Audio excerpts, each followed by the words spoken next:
Madam Sara, mag-ingat po kayo at maraming tuyong sanga sa paligid. Baka po masugatan ang mga hita ninyo. O kaya matapilok pa kayo. Huwag mo na akong alalahanin, Anding. Kaya kong sarili ko. Tsaka ilang beses ko bang sasabihin sa'yo na huwag mo akong tatawaging madam. Hiramdam ko tuloy yan, tanda ko na eh. Amo ko ho kayo. Kaya dapat lang na igalang ko ho kayo, no? Amo mo ko, dapat mo kong sundin. Isa pang madam mo sa akin talaga at hindi ka na makakapasok sa bahay. Naku, huwag naman po. Eh di kung ganun, sumunod ka. At tigil-tigilan mo yung kakapo mo sa akin Kay mama ka na lang magaganyan. Huwag na sa akin. Parang hindi naman tayo halos sabay na lumaki niyan eh. Ay sabagay, pero kahit na. Amo pa rin kita. Susundin kita pero hindi ko makakalimutan ng mga limitasyon ko. Ewan ko sa'yo. Pero mabuti't naisipan mo nang bumalik. Malaki ang utang na loob ng pamilya ko sa inyo kung wala kayo ni Madam Anesita, malamang pakalat-kalat na lang kami ngayon. At ang huling habilin ni nanay bago siya mamatay, ay ang ibalik ko sa inyo ang kabutihang pinakita ninyo sa amin. Hindi naman na yung kailangan. Napagkatiwalaan namin si Aling Anita. Naging pangalawang ina ko na siya. Okay na yun. Tsaka isa pa, hindi naman kami humingi ng kabayaran Kahit na pinalaki ako may utang na loob ni nanay. Yan ang dahil din kasi sa inyo. Makapagtatapos na ng high school si Lorena. Kaya gagawin ko ang lahat. Makapagpasalamat lang sa inyo. Bahala ka. Pero, kumusta? Teka, ano yun? Sigurong tao yun Bakit kasi hindi ka na lang sa mansyon ninyo, sa bahay tumuloy? Ay, dito pa tayo dumaan Akala ko ba gagawin mo lahat para makapagpasalamat? Bakit parang nagreklamo ka na? Kasi naman, alam mo naman Abril ngayon Ito yung buwan na maraming Sara, ang mabuti pa, bumalik na tayo. Ibang pakiramdam ko rito Hindi. Ang mama, wala siyang kasama. Kailangan natin makauwi sa bahay. Bilisan mo. Sara, sandali! Diyan galing yung sigawan Sara! Sara! Sara naman, hindi ka ba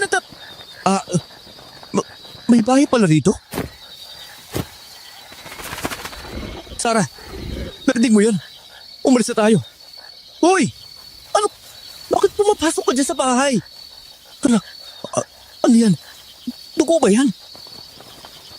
Anding, mukhang nagsimula na ulit. Tingnan mo. Diyos ko po. Totoo ba ito? Anong nangyari dito? Nasaan ang mga ulo nila? At yung tiyan nila? Sara! Anding, bilis may sanggol. Wala. Mabuti naman hindi siya dinamay. Kailangan na nating umalis dito. Bilisan mo. Bukas na bukas pumunta ka sa baryo. Ipagbigay alam mo to. Anong gagawin natin sa bata? Ano pa nga ba? Di uuwi natin sa amin. Bilisan mo na, kumilos ka na.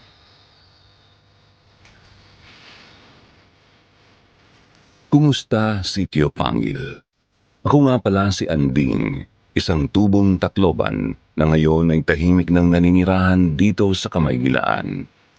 Matanda na ako at masasabing bilang na ang mga taon sa mundong ito. Pero napakarami kong mga karanasan na nais ibahagi sa mga tao. Mga karanasang puno ng kababalaghan at katatakutan. Subalit ang pinakatumatak sa akin ay ang ibabahagi ko sa inyo sa liham na ito. Ito ay noong panahong nanilbihan ako bilang kasambahay sa maginang milyonarya.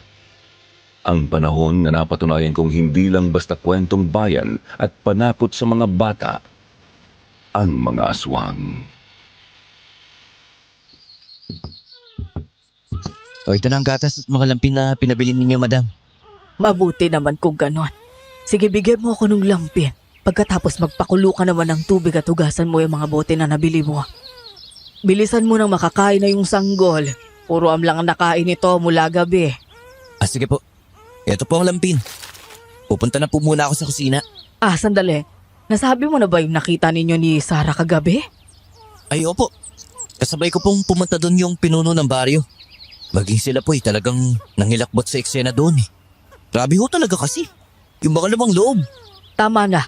Hindi mo kailangang sabihin ang nakita niyo doon. Etong bata, alam ba nila na narito? Opo. Sinabi ko po, ipagbibigay alam din daw po nila ngayong araw sa mga pulis ang nangyari. At baka puntahan tayo dito para tanungin. Sige.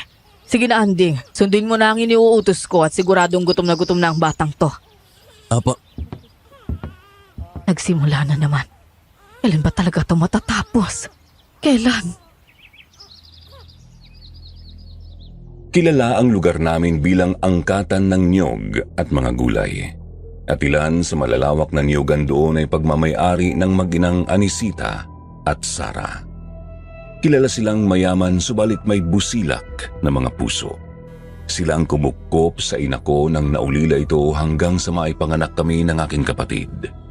Sila rin ang dahilan kung bakit nagkaroon kami ng sarili naming bahay sa bayan at nagbigay ng pagkakataon sa aming magkapatid na makatungtong ng high school. Bukod doon ay sadyang pinagpala sila sa kagandahan. Si Madam nga ay hindi mo akalaing lagpas 50 na noon. Subalit sa likod ng masaganang buhay sa baryo namin ay ang isang malagim at kakilakilabot na kwento. Tuwing papalapit kasi ang kapistahan doon ay may namamatay o kung minsan ay nawawala na lamang basta. Kung hindi taga roon, dayo. Kung bakit sila nawawala o kung sino ang pumapatay, hindi namin alam.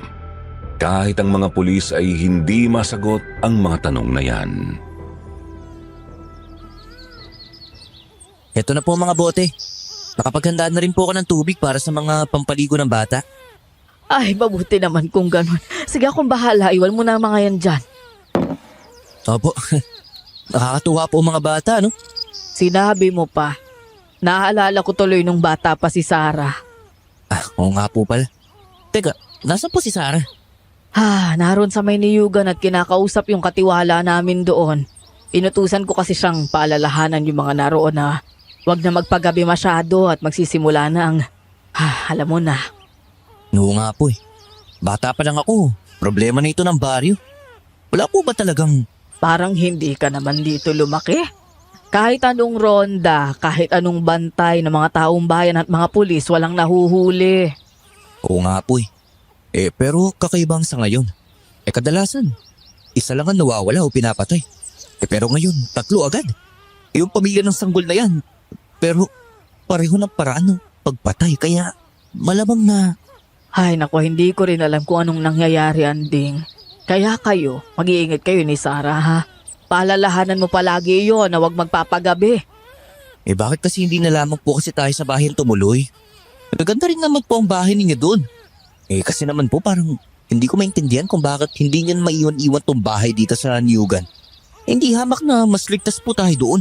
Dahil yun, sa ito ang isa sa mga habili ng ama ni Sarah bago ito mamayapa.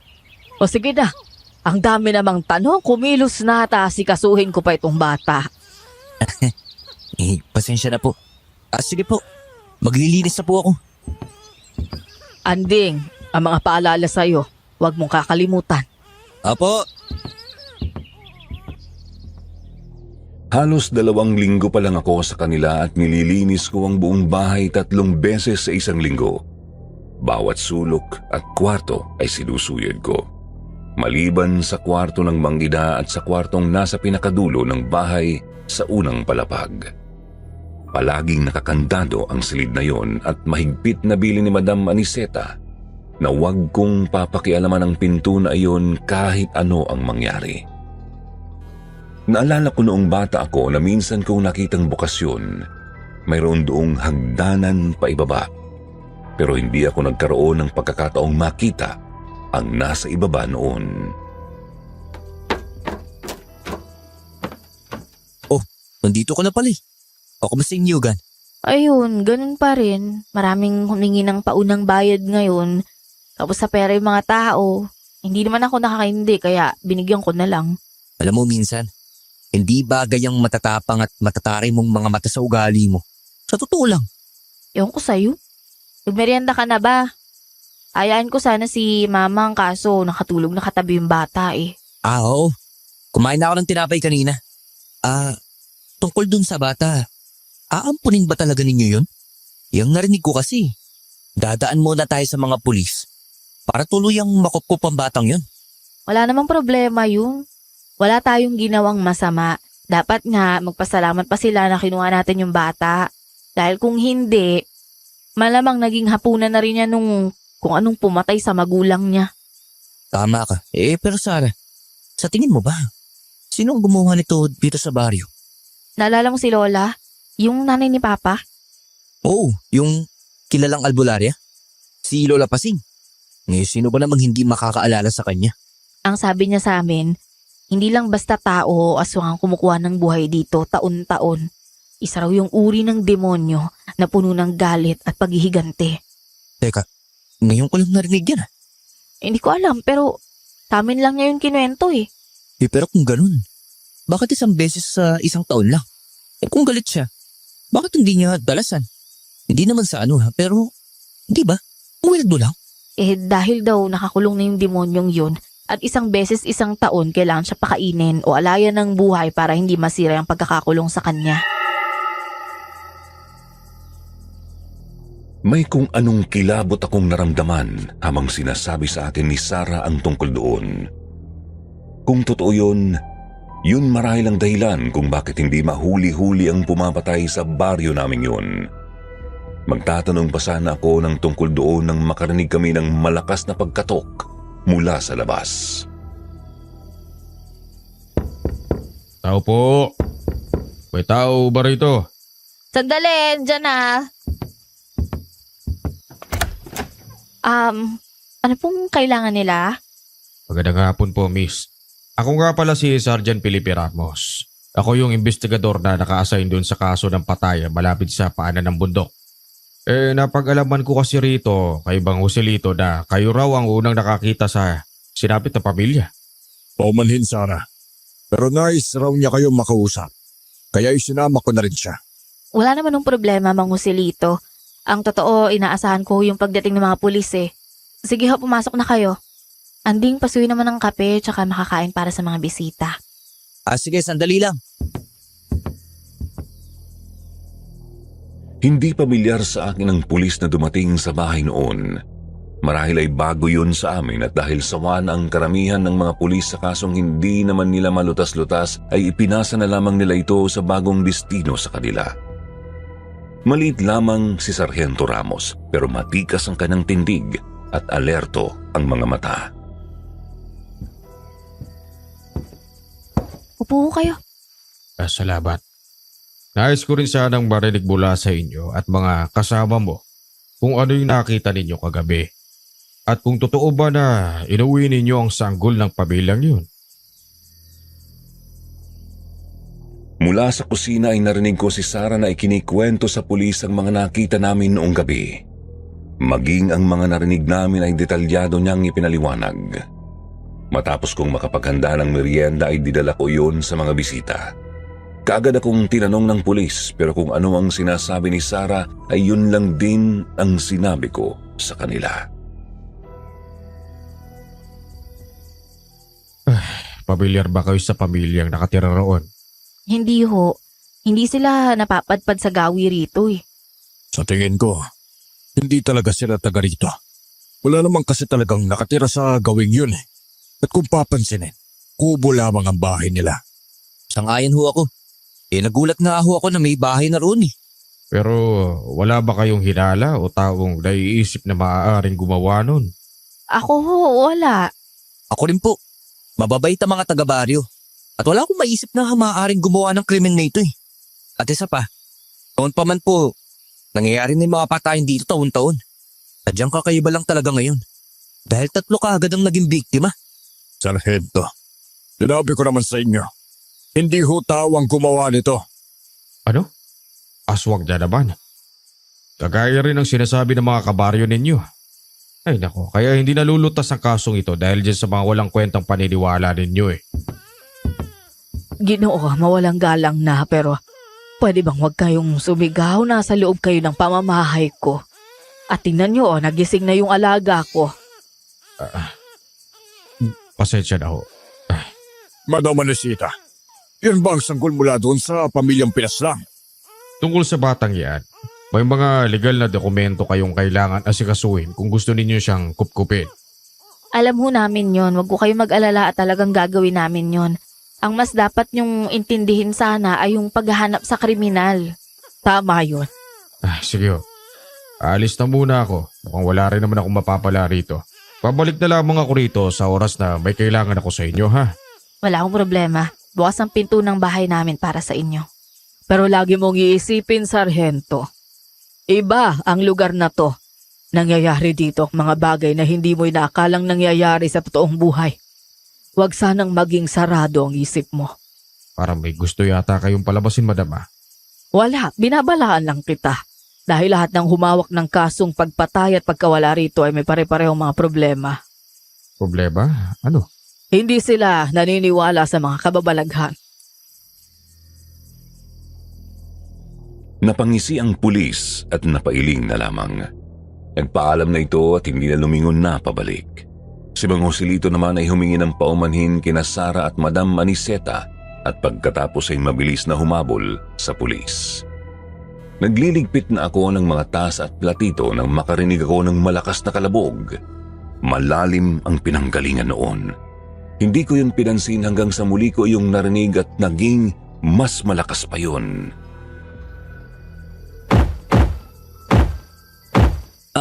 Ano ho yun? Narinig niyo yung kalabog? Parang galing sa ilalim natin ah. Ha? Wala naman. Ikaw ba, Sara? May narinig ka ba? Wala rin ho. Ay nako Anding, pagod ka na siguro. Ang mabuti pa, magpahinga ka muna. Ako nang balang maganda ng hapunan. Pero sigurado po akong... Anding, wala kaming narinig. Sige na. Iligpit mo na yan at pagkatapos magpahinga na. Opo. Mabilis akong nagligpit pagkatapos noon. Pagkarating ko sa kusina ay palihim akong sumilip sa mag-ina. Nag-uusap sila. Pareho silang nakatalikod mula sa akin kaya wala akong ideya kung ano ang sinasabi ni Madam Anisita. Si Sara naman ay panay ang tango pero bakas sa mukha nito ang pag-aalala at takot. Sumapit ang gabi. Hindi ko natiis at tumulong ako kay Sara sa paghahanda ng aming hapunan. Hindi siya kumikibo. Kaya ako na ang nagbukas ng usapan. O kumusta yung bata? Parang hindi ko naririnig na umiyak yan ah. Ang galing ni madam na mag-alaga ng bata.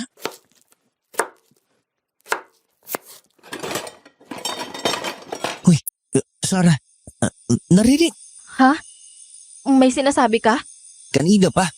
Teka, bakit parang ang lalim ng iniisip mo ah? Ha? Wala. Inaantok na kasi ako eh. Ang aga ko kasing nagising kanina, tapos ang init pa dun sa niyugan. Ganun ba? Kung gayon, ako na rin. Magpahinga ka na. At tatawagin ko na lang kayo ng madam kapag ganda na ang pagkain. Sigurado ka? Oo naman no.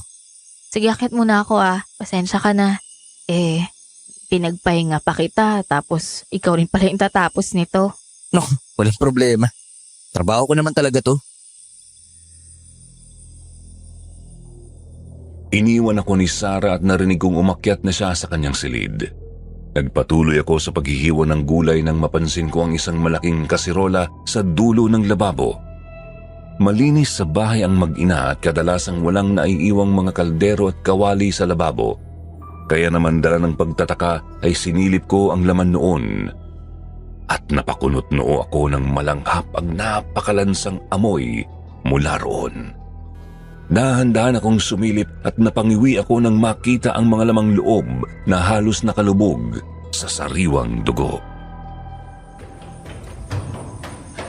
Anding! Sarah, ano to? Hindi naman kayo kumakain ng dinuguan ah. At saka, hindi na ito sariwa oh. Ang baho na eh. Ano? Iba... Gusto ko sanang kumain ng dinuguan. Nakatikim kasi ako sa bayan nung nakaraan ng kaso. Ayan nga, nalimutan kong ipaluto sa'yo. Hindi ko naman nakalaing masisira agad. Ganun po ba? Mabilis po talagang mga muyang ganito lalo na hindi ka agad nalinis eh. Hayaan nyo po. Bukas na bukas rin. Ipagluluto ko kayo ng dinuguan kung gusto ninyo. Itatapon ko na lamang po ito. Baka tuluyan ng mga muy. Hindi, si Sara na ang bahala dyan. Magasikaso ka lang ng hapunan at lumalalim ng gabi. Pero kaya ko na ho itong Nagbigay ako ng utos, hindi ba? Tularan mo ang iyong ina sa pagiging masunurin, Anding. Opo. Ay, pasensya na po ha. Naintindihan ko ho. Sabay na umalis ang mag-ina sa aking harapan. Lumingon pa sa akin noon si Sarah subalit wala siyang sinabi. Tanging pag-aalala lamang ang nakita ko sa kanyang mga mata. Hindi ako kumbinsido sa mga sinabi ni Madam Anesita. Imposibleng hindi niya alam na mabilis masira ang dugo at mga lamang loob. Isa pa, maghapon ako sa bahay at wala man lang siyang nabanggit sa akin. Pero hindi na ako nagtanong at nagpatuloy na lamang sa pagluluto. Hindi mahigpit ang mag-ina sa kahit ano. Pero pagdating sa pagkain, hindi nila ako pinasasabay sa kanila. Hindi rin nila ako inuutusan habang kumakain sila. Si Sarah ang nag-aabot ng lahat sa kanyang ina. Pati pagliligpit ng kanilang pinagkainan ay ito rin ang gumagawa. Uy, ako nang bahala dyan sa inugasan. Sige, salamat. Itong mga tira-tira bala ka nang magpakain sa mga pusa sa labas ha. Oo naman. Eh sa dami nga ng mga tira-tira rito eh. Ang tataba ng mga pusa sa labas. Ay, teka. Yung nasa kaldero. Gusto mo tulungan na kitang maglabas? Hindi na, ako nang bahala dyan. Anding, kung ano lang yung sinabi ni Mama, yun na lang yung susundin mo. Wala nang iba ha, para rin naman to sa'yo eh. Anong ibig mo sabihin? Basta, huwag ka na magtanong. Sige na, aakyat na ako at nagpapatulong si Mama dun sa bata. Madalas din yung sabihin ng nanay ko noong nabubuhay pa ito. Mabait si Madam Anesita. Huwag nga lang itong kokontrahin at nag-iiba ang ugali nito bigla. Nagpatuloy ako sa pagliligpit at matapos kumain ay naglinis na ako ng katawan at naghanda na sa pagtulog. Nasa ibaba lamang ang munti kong silid noon. Nasa kasarapan na ako ng pagtulog nang naalimpungatan ako. Tanda kong bumangon ako noon nang makarinig ng malakas na kalabog at pagbagsak ng takip ng kaldero sa sahig. Lalabas na sana ako nang marinig ko ang boses ni Madam Anesita. Ano ba, Sarah? Nakakainis na yung kalampahan mo? O ano? Paano kakainin yung mga lamang loob na yan? Patawad po, Ma. Lilinisin ko na lang ho. Lilinisin! Ang kailangan natin ay ang ipapakain. Kapag hindi siya makakain ngayong gabi, baka magkaproblema tayo ng malaki. Kukuha lang ho ako ulit ng lamang loob. Ako na bahala. Siguruhin mo. Dahil kung hindi siya makakakain ngayon, ikaw ang ipapakain ko sa kanya. Opo. Ipaghanda mo rin ako ng akin. Sige na. Kinutuban ako ng masama ng mga oras na yon. Bubuksan ko na sana ang pintuan ng kwarto ko para sumilip nang makaramdam ako ng isang nakakakilabot na presensya. Hindi ko maipaliwanag pero parang tumigil ang katawan ko noon. Napako ako sandali sa aking kinatatayuan bago ako nakalayo sa pinto at umupo sa aking higaan. Pawisan ako noon. Hinihingal at panay ang lunok ng sariling laway. Pagkatapos noon ay para akong nanghina. Bumigat ang hangin sa loob ng silid. Napapikit ako at hindi ko na namalayan ang paglipas ng gabi. Napakatahimik ng bahay nang magising ako. Papasikat pa lang ang araw noon. Dahan-dahan akong lumabas ng aking silid habang nakasilip at lumilingon-lingon sa paligid. Nang wala akong makitang tao ay mabilis akong naglakad papuntang banyo para umihi. Ngunit bubuksan ko pa lamang ang pinto noon nang kusa iyong bumukas. May kabayo kang hayop ka. Grabe naman. Ay, naku. Naku, Sarah. Ay, pasensya ka na ha. Nagulat lang talaga ako sa iyo eh. Akala ko walang tao dito sa loob eh. O sige na, gumamit ka na. Sandali lang. Ano yun? Eh, kagabi kasi, narinig ko kayo ni Madam eh. May pinag-uusapan kayo tungkol sa pagkain na natapon? Ha, maga ako natulog kagabi. Nang maitapon ko yung mga lamang loob dun sa likod ng bahay, natulog na ako. Tapos ngayon lang ako bumaba. Uy, pero sigurado ako eh. Narinig ko kayo. Yung sabi pa nga ng Madam, kapag hindi nakakain yung papakainin ninyo, ikaw ang ipapakain niya dun sa kung kanino man yun. Seryoso ka ba? Ako? Ipapakain ni Mama? Ay nako ka, malamang nananaginip ka lang talaga nun. Sige na, maganda ka na ng agahan natin at aalis kami papuntang bayan. Papabakunahan daw ni Mama yung baby at aasikasuhin na rin namin yung mga papeles. Ganun ba? Ayos yan. Sige, ako na bahala. Kape lang ang mama ha. Alam mo naman yun, hindi yun nag-aagahan. Naghanda ako ng agahan noong umagang yun. Wala na doon ang kalderong puno ng dugo at malinis na malinis ang kusina. Kaagad akong nagpakulo ng kapeng barako at naglabas na rin ako ng mga tinapay. Nagsasalin na ako ng kape sa mga tasa nang makarinig ako ng isang malakas na kalabog. Tumigil ako sa aking ginagawa dahil napakalakas talaga noon. Akala ko ay galing yun sa itaas, subalit narinig kong muli iyon at natukoy kong galing yun sa pintuang hindi kailanman pinabubuksan sa akin. Sandali akong napatitig doon hanggang sa muling kumalabog ang pinto. Nakita kong umuga yun kaya sigurado akong doon galing ang tunog. Ano kaya yun? Balak ko sanang baliwalain yun, subalit mas lumakas ang mga kalabog at parang magigiba na ang pinto. Kaya lumapit na ako. Subalit paglapit ko ay biglang tumigil ang kung anong nasa likuran ng pintong yun.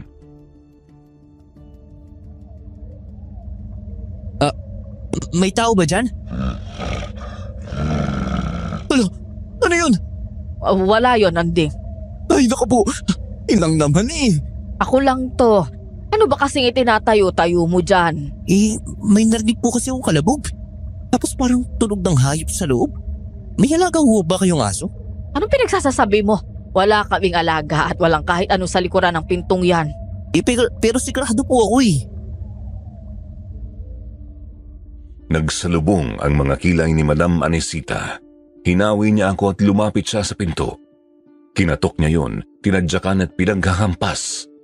Pero wala akong narinig na kahit anong sumagot mula sa likuran ng pintong yon, kaya naman napakamot na lamang ako ng ulo at napahingi ng paumanhin. Naniniwala ka na? O sige na, ihanda mo na yung agahan. Pagkatapos, paarawan mo na muna si Mila. Maganda ang sikat ng haraw sa balat ng bata lalo na sa umaga. Mila po? Oo, yun ang pinangalan ko sa kanya. Sige na, tama na ang tanong. Ikilos na at baka tanghaliin kami. Mabilis akong kumilos at inihanda ang pagkainan para sa mag-ina. Matapos yun ay kinuha naman ni Madam ang bata at iniabot sa akin. Isang araw ko lamang itong hindi nakita pero sa paningin ko ay lumaki ito kaagad.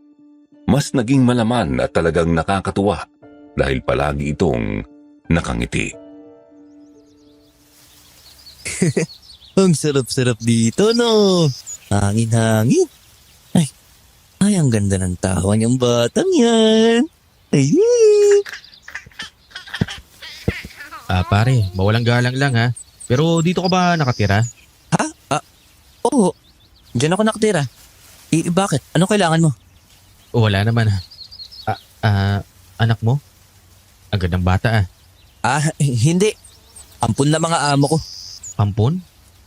Ayos din ha. Ilang araw na kayong nakatira dyan? Teka, nakakahalata na ako sa'yo Unang-una, hindi ka taga rito at hindi kita kilala. Ano ba kailangan mo ha? Magnanakaw ka no? Walang magtatangka nakawan ng mga aswang pare. Anong aswang? Wala. Basta mag-ingat ka. Hindi mo alam kung kailan sila mangangagat. Hoy, sandali! Tumigil ka! Hoy! Ano pinagsasabi nun? Ay, nagulat ba kita? Ay, naku, pasensya na. Kainis kasi yung lalaking yun eh. Ano kaya yun? Magnanakaw lang yata eh. Ay, naku, ang hirap talaga ng panahon ngayon. Anding, ipasok mo na raw yung si Mila at bibihisan na ni Mama. Tapos may bibilin daw sa'yo. Papasok na ako ng bahay noon nang mapalingon pa ako sa direksyon kung saan naglakad ang lalaking kumausap sa akin. At natigilan ako nang makita ang lalaki doon sa hindi kalayuan. Nakatingin ito sa amin, nagmamasid at nanlilisik ang mga mata. Kaagad kong tinawag si Sarah subalit mabilis ring nawala ang lalaki. Ang mabuti pa, ay palagi mong isara yung gate at itong pinto lalo na mamaya taalis kami. Oo, yun talaga ang gagawin ko. Kayo rin mag-ingat kayo Iba yung pakiramdam ko sa isang yun eh. Alam mo bang sinabi niya? Makaswang daw kayo. Ano? Paano naman niya? O ewan ko. Pero mabuti na mag-ingat kayo. Lalo ka na kapag pupunta ka sa Nyogan. Positibo ang naging tugon sa akin ni Sarah. Pumasok na kami at iniakyat ko na si Mila kay Madam. Dito ay binilinan rin niya ako na bantayan ng bahay. Paulit-ulit din niyang sinabi sa akin na kahit anong mangyari ay huwag na ulit akong lalapit sa silid na mahigpit niyang hindi pinalalapitan sa akin. Eksakto 8:00 ng umaga sila umalis noon. Kaagad akong nagligpit. At dahil naglinis na ako sa loob nung nakaraang araw ay ang labas naman ang inasikaso ko. Doon ko napansin na malinis ang likuran ng bahay. Walang bakas na may itinapon doon na dugo, ni hukay man lang. Sinuyod ko yon para makasigurado pero wala talaga akong nakita. Hoy, bata. Magandang umaga. Narin ba si Madam Anisita at yung anak niya? Sir. Kayo pala. Wala po sila eh. Umalis papuntang bayan. Ano po kailangan nila? Gaano katagal ka nang nagtatrabaho sa kanila? Tinatanong ko kung gaano ka nakatagal sa kanila. Ano ba, mahina ba pandinig mo? Mahina lang ang boses ko. Pasensya na po. Mga lagpas 2 linggo pa lang po. Ako po kasi pumalit sa namatay kong ina na nagtatrabaho rin sa kanila. Paano naman namatay yung nanay mo? Pasensya na ho kayo ha. Pero bakit po ninyo ako tinatanong na parang isa akong kriminal? Mukha lang po akong mangmang pero alam ko po ang karapatan ko, no? Hindi ko na ho kayo sasagutin. May mga nakalap kasi akong impormasyon na ang ina ni Sarah ang huling nakakitang kasagutan ng mag-asawang napatay dito nung nakaraan. May mga nakarinig na pinagbantaan ng lalaking asawa ang amo mo. Kaya nais ko sana silang makausap. At ikaw rin, tungkol sa nalalaman mo tungkol sa kanila. Naku, mababait po ang mga amo ko. At alam yan ng mga taga rito. Kung gusto ninyo, magtanong-tanong kayo dun sa Nyogan. Naroon na mga tao nila. Sigurado kung wala silang masamang masasabi sa mag-ina. May makasagutan man sila. Magandod lang yun. Sige, gagawin ko yon. Pero babalik ako. O nga pala, yung mga ulo ng mga natagpo ang patay kahit noon pa. Totoo bang hindi na nakikita ang mga yun? Sa pagkakaalam ko po, hindi na. Lahat ng mga pinaslang noon, inilibing ng walang ulo. Sige. Salamat sa oras mo ha. Pakisabi na lang sa mga amo mo na hinahanap ko sila. Sige po. Iniwan din ako ng pulis na yon matapos niyang magtanong. Hindi na siya lumingon at naglakad na lamang patungo sa Nyogan. Nang mawala na siya sa paningin ko ay pumasok na ako ng bahay. Naghanda ng tanghalian at dahil wala akong magawa ay naghanap ako ng mga lumang pahayagan at nagsagot ng mga palaisipan doon. Lumipas ang mga oras, sumapit ang hapon at bumagsak ang napakalakas na ulan. At lubog na ang araw, subalit hindi pa rin nakakabalik sila Madam Anisita at Sarah. Hanggang sa lumalim na lamang ang gabi at hindi pa rin sila nakabalik. Ano na kayo nangyari kina Madam? At baka doon na yun natulog sa bahay nila sa bayan. Dahil sa sama ng panahon. Isinara ko ang mga pintuan at bintana ng bahay. Pagkatapos ay kinuha ko ang itak na nasa kusina at dinala sa aking kwarto. Mag-isa lang ako kaya kailangan ko ng pamprotekta sa aking sarili noon. Mahirap na, lalo na at maraming masamang loob sa paligid. Narinig kong lalong lumakas ang ulan. Papatulog na sana ako nang makarinig ako ng malakas na kalabog. Pagkatapos ay sinundan yon ng malakas na angil ng kung anong malaking hayop. Dali-dali akong tumayo pero bago pa ako makalabas ng kwarto ay nakarinig muli ako ng malakas na kalabog. Sinundan ng parang napupunit na kahoy at naputol na kadena. Pagkatapos ay nasundan ulit yon ng malakas na kalabog na sinabayan ng malakas na kulog. Napakabilis ng pagkakasunod-sunod ng mga tunog na yon at nang makalabas ako ay napanganga na lamang ako sa aking nakita. Bukas ang pintuan sa harapan ng bahay at hindi lang yun basta bukas.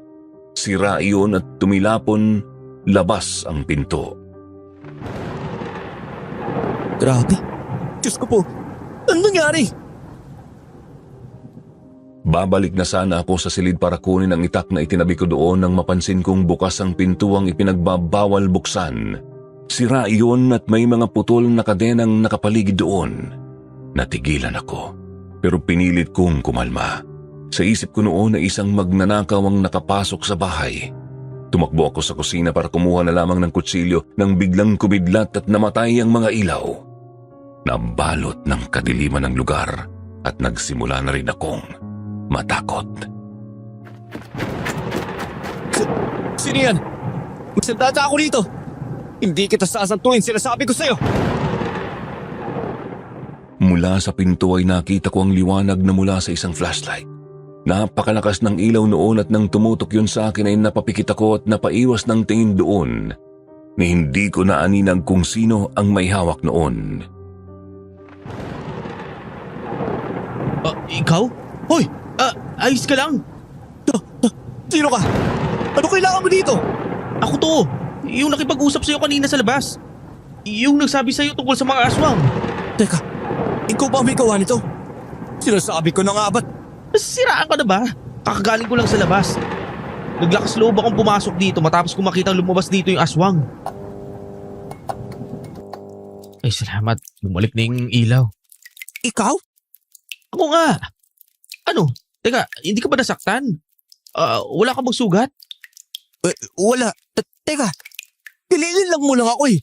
Ikaw ang... Sa tingin mo ba kaya kong gibain yung pintuang yan? Ang kapal-kapal niya no? Hindi yan kayang gibain ng isang normal na lalaki lang. Napaisip ako noon. Totoo ang sinabi niya. Isa pa naisip ko rin na kung magnanakaw siya ay bakit pa siya kailangang bumalik sa loob kung nakalabas na siya. Dahan-dahan akong tumayo. Kumuha ako ng kutsilyo.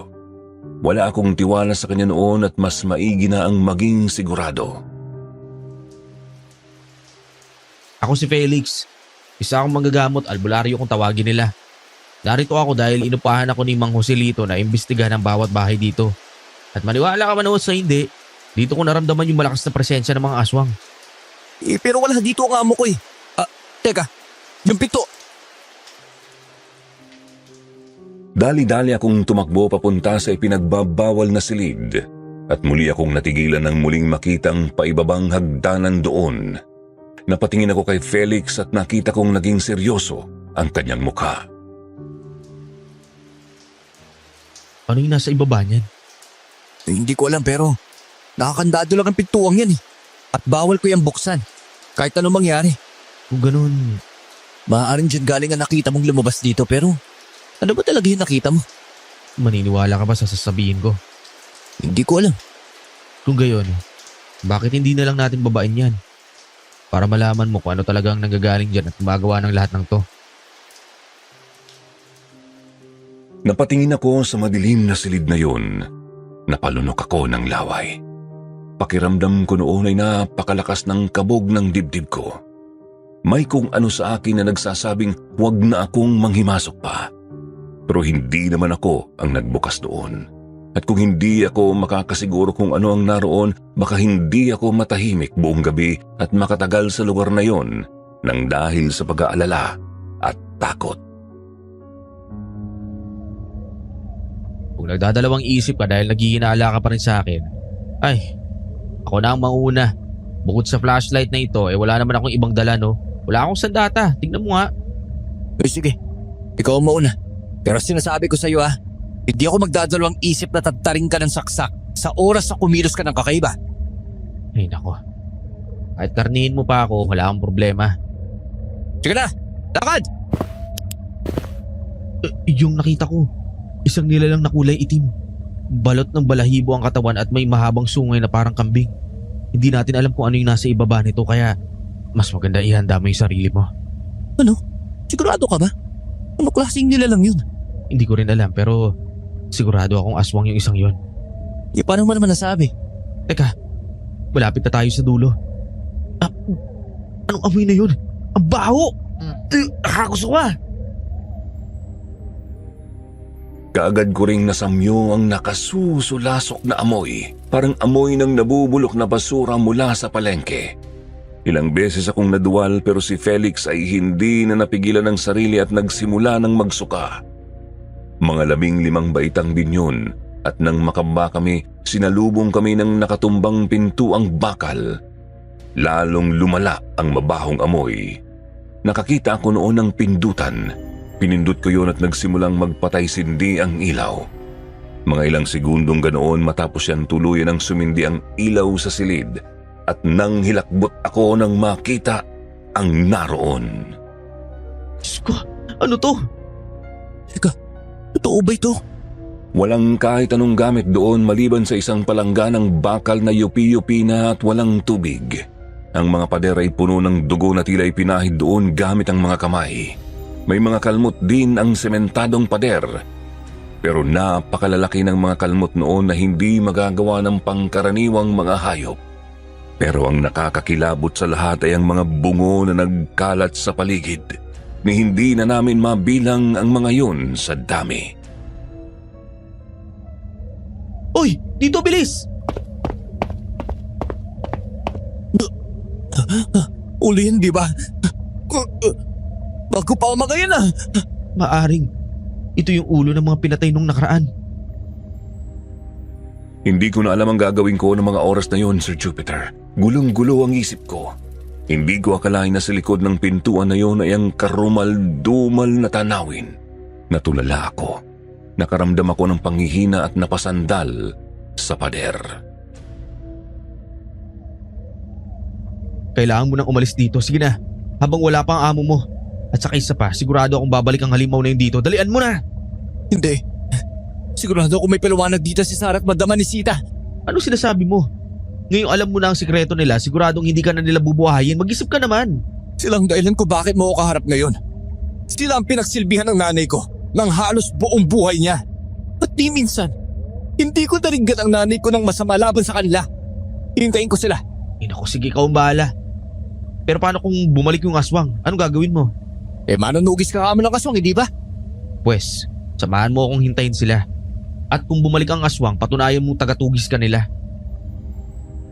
Ngumisi ang lalaki sa akin. Pagkatapos ay tumawa siya ng malakas. Kung patunay daw ang gusto ko ay walang problema. Basta wag lang akong magiging pamigat sa kanya. Umakyat kami pagkatapos noon. Tumila na ang ulan at nagpalipas kami ng gabi sa sala ng bahay. Hawak ko pa rin ang kutsilyo at buong magdamag akong nakatitig sa pinto. Nag-aabang kung anong halimaw ang maaaring pumasok doon. Pre, may paparating yung mga aswang! Ha? Nasaan? Asan yung aswang? Anong dilubyo? Anding! Anding, nasan ka? Ay naku, Sarah, kunin mo nga itong si Mila. Anding! Madam, Anong nangyari dito? Bakit baklas itong pinto? madam kasi po. Teka, huwag mong sabihin. Nagmamadaling pumasok si Madam sa loob. Hinawi pa niya ako noon at napasigaw siya nang makitang sira na rin ang pintuan ng silid kung saan nanggaling ang aswang. Napaluhod siya habang nanlalaki ang mga mata at lumuluha. Anong nangyari? Anding, anong ginawa mo? Wala po akong ginawa. Tulog na po ako nang makarinig ako ng malakas sa kabog eh. At paglabas ko'y ganito nang tumambad sa akin. Maniwala po kayo. Kitang-kita ko kung paanong nangitim ang gilid ng mga mata ni Madam. Nanlisik yun at bigla akong dinamba. Naipababawan niya ako at kaagad na naipwesto ang kanyang mga kamay sa aking leeg. Sa isang iglap ay nilalabanan ko na siya mula sa pagkakasakal sa akin. Mama, huminahon ka. Tumigil ka, Sarah. Pagkatapos ng isang to, ikaw ang isusunod kong impakta ka. Kung hindi mo na itapon yung dugot na ipakain yun, hindi sana nangyari to. Sandali ho, bitawan niyo ho si Anding! At sino ka naman? Hindi ka pangkaraniwan. Kung gayon, ikaw ang uunahin. Papalusog na noon si Madam Anisita nang bigla itong tumigil. Biglang bumalik ito sa normal nitong hitsura at lumapit sa sanggol. Kinuha nito ang bata mula kay Sarah at isinayaw-sayaw iyon. Dali-dali akong umupo at lumayo mula sa kanila. Sandali kaming nanatiling ganoon bago muling magsalita ang madam. Paumanhin ko na dala ko ng galit. Salamat, Mila. Ikaw lang palang makapagpakalma sa akin. Tumayo ka dyan, Anding. Doon tayo. Lumayo ka sa akin. Mga aswang pala kayo. Mga halimaw! Totoo yan. At alam din yan ng iyong ina. At isa pa, hindi aswang si Sarah. Ako lang at ang asawa ko. Asawa? Ibig sabihin, Oo, ang asawa ko nakulong sa loob ng silid na yan. Pero katawan lang niya ang gamit. Dahil demonyo talaga ang kumokontrol sa kanya. Isang uri ng itim na espiritu na nangailangang alayan ng buhay taon-taon. Pinalabas lang namin na patay na siya. Ganon? Kayo ang nasa likod ng mga patayin taon-taon? Oo, ako ang pumapatay at nangunguha ng mga tao taon-taon. Mga 20 taon ko na rin ginagawa yun. Iniaalay ko ang buhay ng mga pinapaslang ko sa masamang espiritu para manahimik siya sa loob ng 1 taon. pero paano napunta sa katawan ng asawa ninyong demonyong yun? Galing siya sa lahi ng mga manggagamot. Mga albularyong minsang nanirahan sa baryong ito. Nang maghasik ng lagim ang demonyong ito. Mga 40 taon na ang nakalilipas. Ang lolo niya at lola ang humarap doon. Subalit sadyang napakalakas nun at hindi nila magawang puksain dahil doon maraming namatay. Sa sakit, aksidente, at ang iba nasiraan ng bait. Narinig ko na nakawala lang din yon mula sa pagkakakulong. Minsan ko na ngang narinig ang kwentong yan pero akala ko noon kwento lang yan para panakot sa mga bata. Tama ka. Pero totoo lahat ng kwentong yon. Nang makahanap ng solusyon ng pamilya ng asawa ko, ginawa nila yon. Kinulong nila ang demonyo sa katawan ng amaan ng asawa ko. Nagpakasal kami. Pagkalipas ng 1 buwan matapos ang kasal namin, ay isinalin kay Kalisto ang demonyo. Nagkasakit na kasi at nanghina ang katawan ng kanyang ama. Ha? Bakit pa? Kung totoong malalakas silang albularyo, kayang-kaya nilang ipatapon sa impyerno ang demonyong yun. Hindi yun ganun kadali, Anding. May mga malalakas talagang espiritu at mga elemento na hindi kaya basta palayasin lang o itapon kung saan. Ang iba, ikinukulong. Kung hindi sa gamit, sa mismong mga tao. Tama yun. At ang kondisyon sa pagkakakulong ay ang buhay ng isang tao taon-taon. Puso at utak. Yon ang pinakakailangan. Isang tao? Pero isang pamilyang pinatay ninyo ngayong taon. Hindi nyo ba naisip yun? Hindi. May isa pa kaming inialay sa kanya. Sarah, Ano? Tama na, Mama. Alam naman na nila ang lahat eh. Oo, may isang dayo kaming inalay. Kinain niya yung utak nun. Pero hindi yun sapat. Kaya kumuha ulit si Mama para muling ialay. ang ama lang sana ng sanggol na ito ang balak kong kunin. Pero nanlaban sila. Napatay ko sila habang pinoprotektahan ang sarili ko. Dinala ko na lang ang lahat ng ulo at lamang loob para hindi naman masayang ang mga buhay nila. Kalokohan. Mga kriminal kayo. Kaya pala ganun na lamang ang pag-aalaga ninyo sa batang yan. Dahil inuusig kayo ng inyong konsensya. Tama yon. Sabihin mo na ang gusto mong sabihin. Pero ginagawa ko to sa ikabubuti ng baryo. Sa tingin mo ba gusto kong pumatay? Sa tingin mo ba pinili ko ang pagiging aswang? Sa tingin mo ba madaling magdalang tao habang pumapatay at nilalabanan ng kahayukan sa laman ng tao? Pinilit kong maging ganito para protektahan ang asawa ko at ang bayang ito.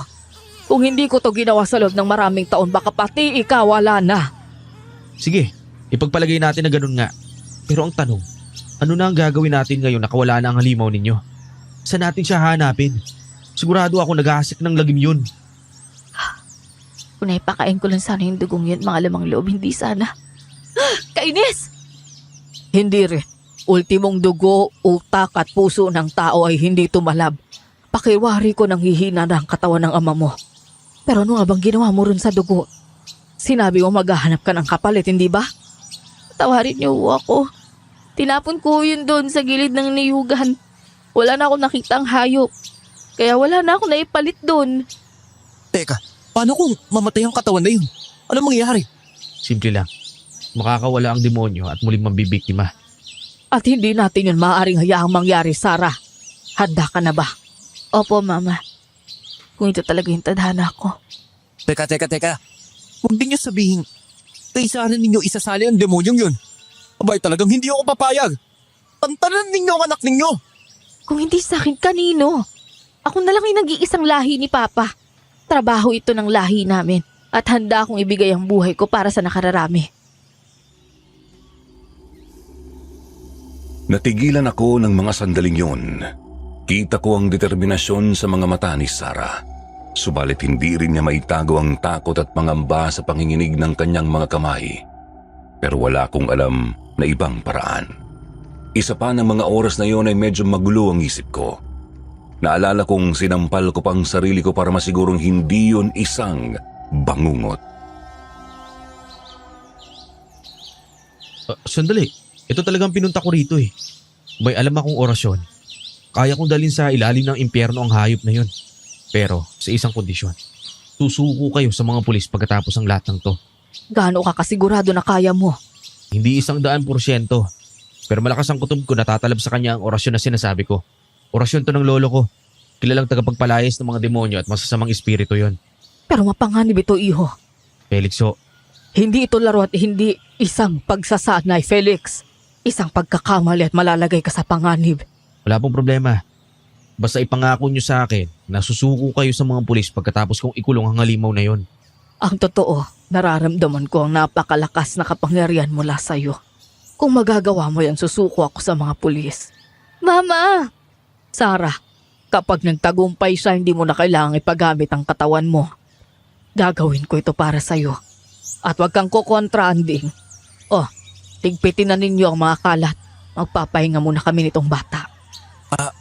Ang mga ulo dun sa silid. Sige na, kunin nyo na lahat at ilibing sa likod bahay. Bilisan nyo. Baka may makakita sa inyo at isama nyo na yung mga bungo.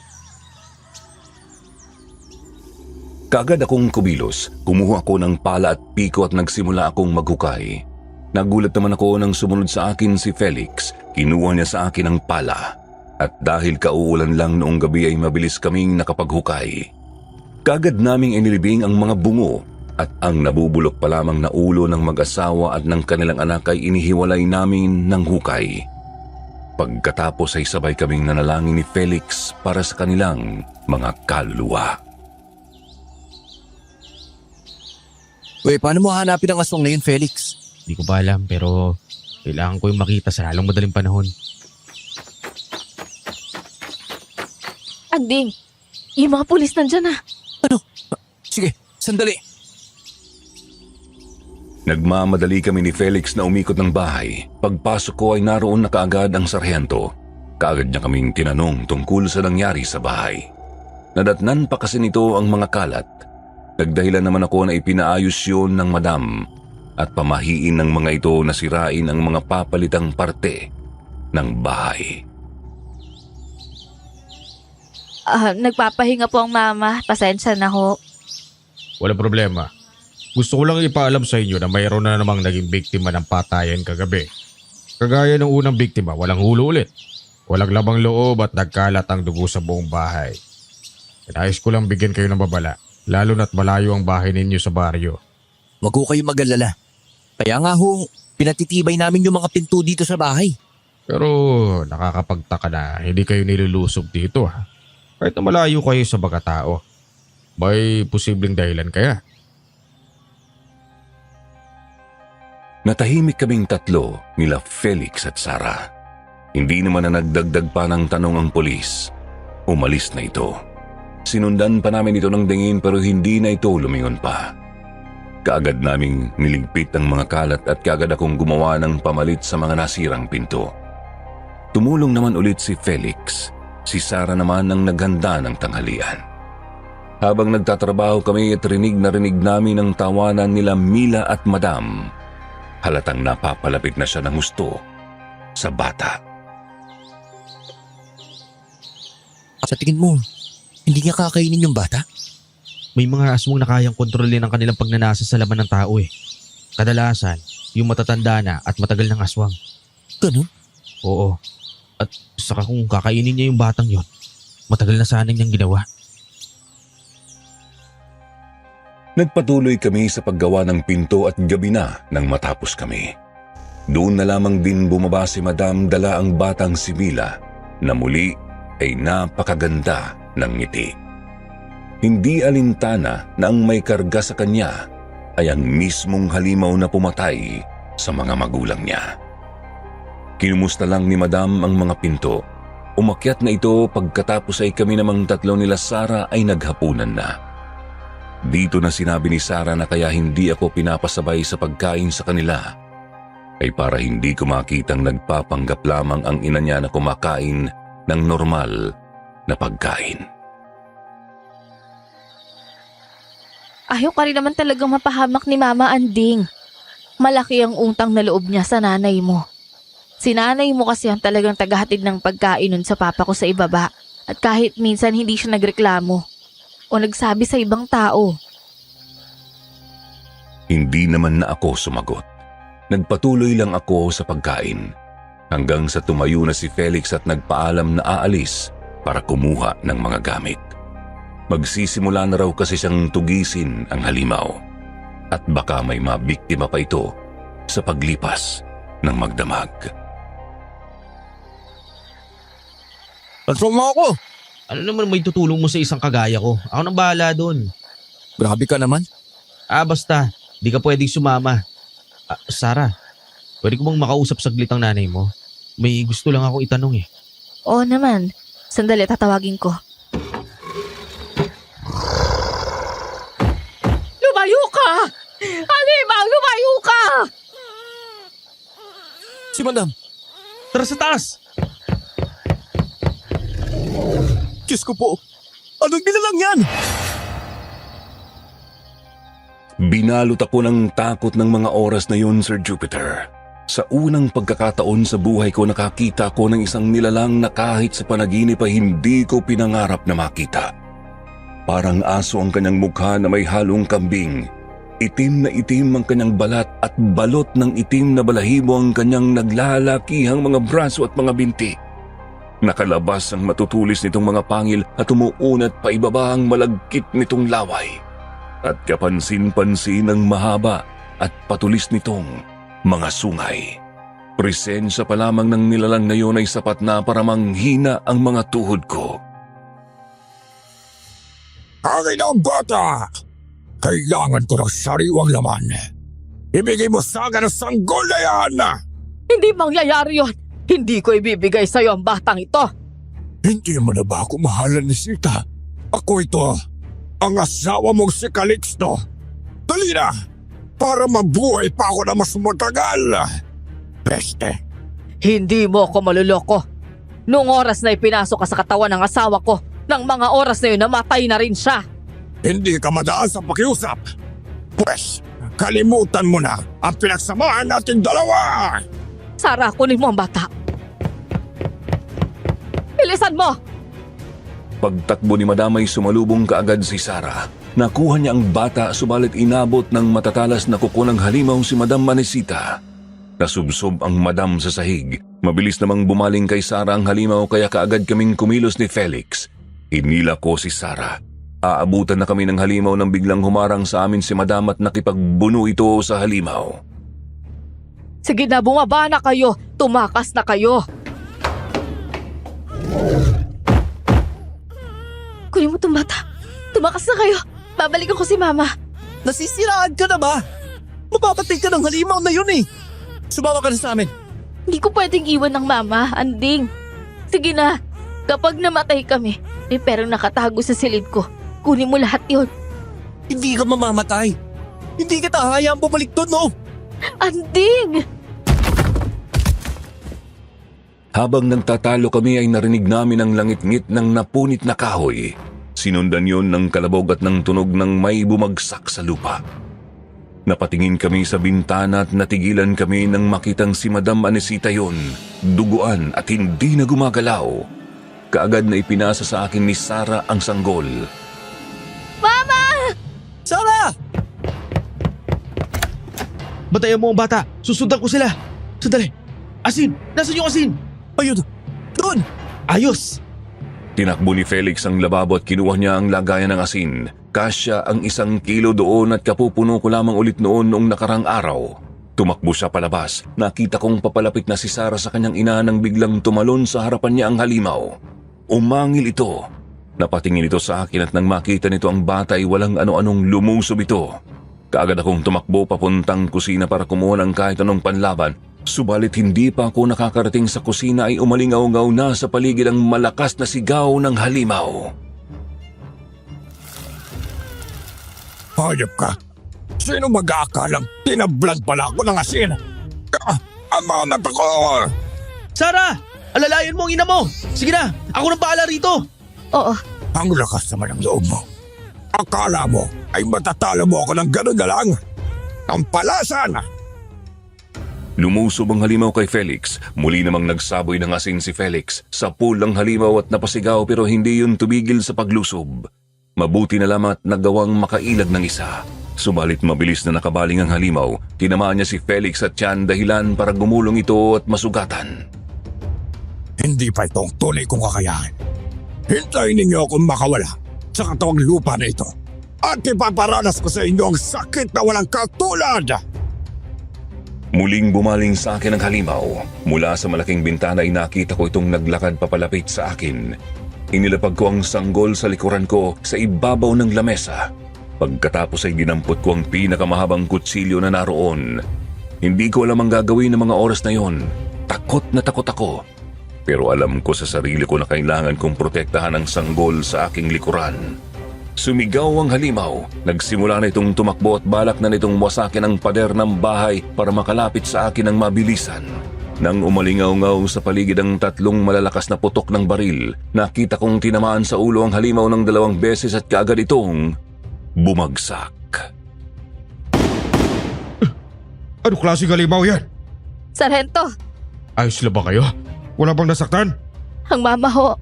Puno ng sugat. Ito rin pong si Felix may sugat sa tiyan. Sige, huwag kayo mag-alala. Paparating na ang mga taga-baryo. Mabuti po dumating kayo. Salamat po. Napagpasyahan kong magronda rito. Mabuti na gala. Sargento! Itong bata ako ulit! Anding, Nagulat na lamang ako nang biglang may humawak sa binti ko. Dahil doon ay napasubsob ako. Dala ko noon si Mila kaya ibinaling ko ang aking katawan at niyakap ko ang bata. Bumagsak ako sa aking balikat at pakiramdam ko ay nabali ang binti na hinawakan ng halimaw. Pagkatapos ay tumayo ang halimaw na parang walang nangyari. Narinig ko pang naglaglagan sa lupa ang mga tingga mula sa ulo nito. Akala siguro ninyo ay mapapatay ako ng ganyang sandata. Mga hangal! Akin ang batang yan at pagkatapos ay isusunod ko na kayo! Lumayo ka! Sige! Lumapit ka at pagsasaksakin kita! Sinabi ko nang hindi ako tinatablan yan. Ngayon, magdasal ka na. Hindi ko may galaw ang aking katawan. Anong... ikaw, tampalasan ka talagang hayop ka! Felix! Nang mga sandaling yon ay nag-orasyon na si Felix. Sunod-sunod ang pagsambit niya ng mga katagang hindi namin maintindihan habang nakahawak sa duguan niyang tiyan. Si Sargento Ramos naman ay kaagad akong nilapitan. Kinuha niya ang bata at inalalayan akong makalayo doon. Ano nangyari? Parang nalulusaw ang aking katawan. Imposible ito. Anong orasyon ito? Orasyon na mula pa noong panahon ng mga kanununuan natin. Noong mga panahon na pakawalan ka rito sa lupa. Imposible! Imposible! Napaluhod ang halimaw. Nakita naming nagkikisay ito habang nagsisisigaw. Sinabayan yon ng malakas na pag-iyak ni Mila. Hindi nagtagal ay sumubsob na ang halimaw. Umusok yon hanggang sa tanging payat na katawan na lamang ang naiwan doon. Tumigil na rin si Felix sa pag-oorasyon. Pati si Mila, bigla ring tumahimik. Ilang sandali kaming binalot ng katahimikan. Ngunit nabasag rin ang katahimikang yon nang bumagsak si Felix sa lupa at nawalan ng malay.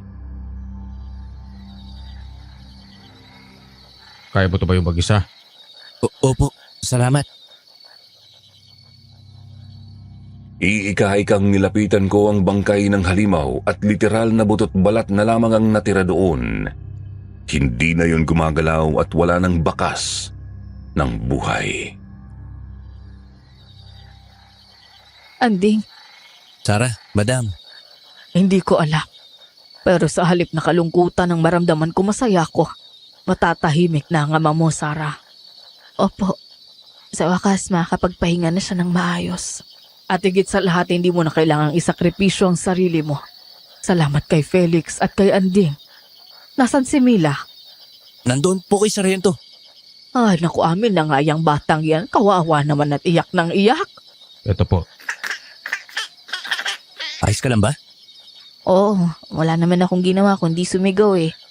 Salamat sa pagprotekta mo kay Mila. Si Felix ang dapat nating pasalamatan.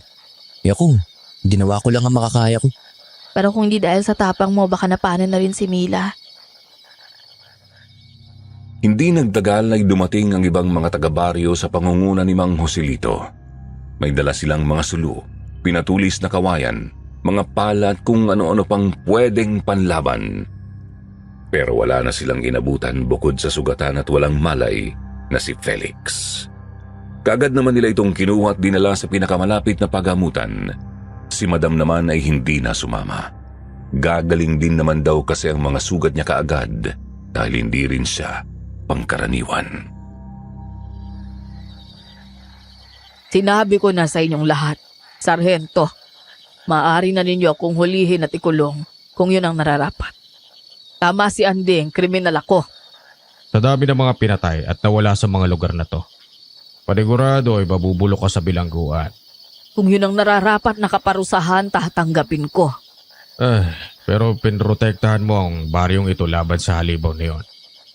Sa loob ng napakaraming taon, ginawa mo yun kahit na nasa panganib ka. Sinakripisyo mo ang asawa mo at tanda mo na ibigay ang anak mo kung sakali. Ano mang sabihin ninyo, pumatay ako ng tao. Hindi na kita arestuhin. Ano? Bakit? Palakihin mo na lamang ang batang yan. Pero sa oras na marinig ko na mayroong muling patayan dito, hindi na ako mag-aatubiling hulihin ka. Sargento, Sige na, alis na ako, Andy.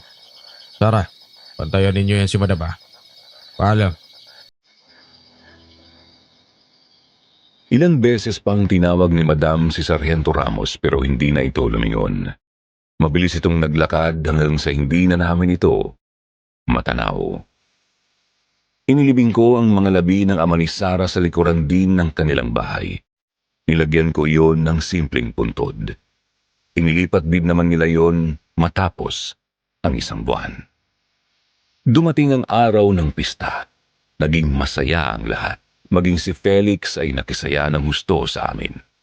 At ng mga sumunod na taon, wala nang nangyaring patayan o kaso ng pagkawala. Unti-unti na ring nalimutan ng mga tawang tungkol doon sa paglipas ng panahon. Pero ako, hindi ko malilimutan ang mga pangyayaring yon. Si Mila, lumaki siya na maayos pero hindi ko na alam kung paano nila sinabi sa bata ang tungkol sa mga magulang nito. Matapos kasi ang 5 taon ay umalis ako doon at nagpatuloy ng pag-aaral sa kolehiyo. Kung may napatunayan man ako sa kwentong ito, yun ay ang wagas at mapagsakripisyong pag-ibig para sa iba. Isang uri ng pag-ibig na kayang ibigay ang lahat para sa ikabubuti ng marami. Maging asawa man yan, anak o ang sarili. Isang uri ng pag-ibig na iilan lamang ang kayang magpakita. Hanggang dito na lamang. Maraming salamat at sana mapili ninyo ang liham na ito. Kayo mga kasityo, kaya ba ninyong magsakripisyo para sa ikabubuti ng nakararami? Kung anuman ang sagot nyo ay nais kong marinig o mabasa man lang. Muli, maraming salamat sa inyong lahat.